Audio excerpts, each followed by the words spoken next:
For the next few days, I'll have with me a guest with some especially interesting viewpoints. He's the nationally syndicated columnist Patrick Buchanan. He'll be right with you. Here in the nation's capital, the Congress is busy working up alternatives to the President's new anti-crime program. Invariably, the Democratic alternatives contain some version or other of a federal law to license, control, ban, or even confiscate handguns. In particular, the dread Saturday Night Special. If handguns are outlawed, liberal Democrats argue, handgun crimes automatically will be reduced. It is as simple as that, they say. These are, by and large, the same people who told us 10 years ago that if we voted enough money for the poor, we would eliminate poverty. They were wrong then, they are wrong now. Outlaw guns, and only outlaws will have guns, is how the slogan runs, and there is truth as well as irony in that statement. For if handguns are declared illegal, the criminals will keep their weapons, and so too will hundreds of thousands of citizens who prefer to become lawbreakers rather than to give up the protection they believe a handgun provides to them and their family. Federal gun control would be nothing but another failed federal enterprise like prohibition. Does anyone seriously believe that some thug who specializes in holding up liquor stores is going to surrender his weapon simply because Congress has declared he is not entitled to own a gun?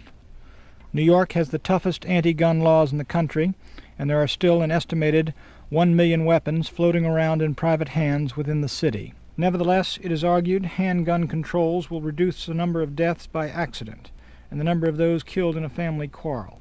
But that is not the problem. Simply because several hundred people die each year in gun accidents is no reason to deny 210 million Americans the right to own them. As for a lover's quarrel resulting in a shooting, quite frankly, it is not the fear of one's wife or girlfriend taking the family cannon out of the closet and blowing someone away that is the fear that is eating at the vitals of American society. The fear that is making America an armed camp is not the fear of the armed citizen, but fear of the armed criminal, the mugger, the robber, the rapist, the killer. This is the individual to whom state legislatures and the federal Congress should be directing their attention. Mandatory and separate sentences for anyone using a gun in the commission of a crime. Mandatory life imprisonment or the death penalty for anyone who kills during the commission of a felony. These are the kind of laws that are needed, and a society which refuses to take these tough measures against criminals is not going to become more safe and secure by robbing its citizens of the right to keep and acquire arms. A doubling of the prison population is a far better answer to the fear that stalks America than cutting in half the number of guns in American society. This is Pat Buchanan substituting for Ronald Reagan. Thanks for listening. Newspaper columnist Pat Buchanan is back with me today with his viewpoint on a subject I think will interest you.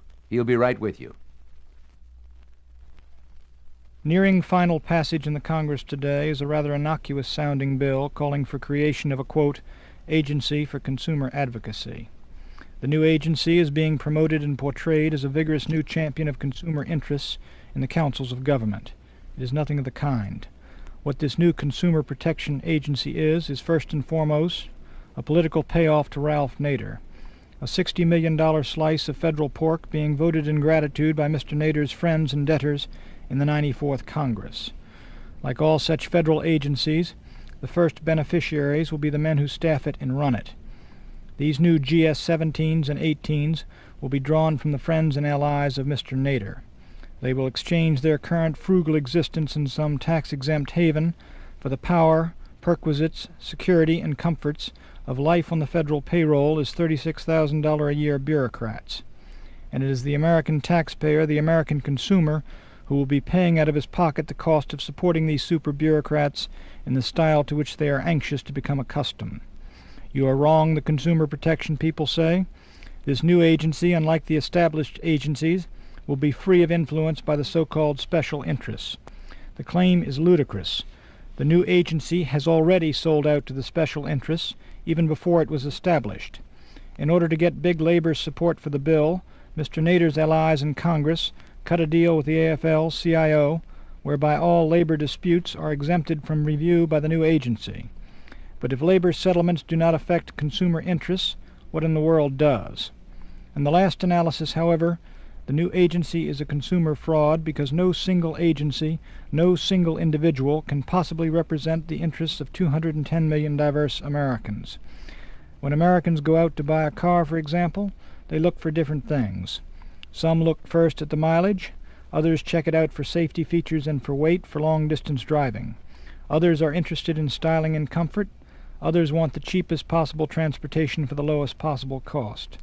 Some want the prestige of a foreign model. Others wouldn't buy anything that wasn't made in the United States. How in the world can any single agency, any single individual, possibly represent these conflicting interests? The answer, of course, is that the new Consumer Protection Agency would not be representing what the consumers of America want. It would represent what Mr. Nader and his friends think they should want. There is one common consumer interest, however, on which most Americans do agree.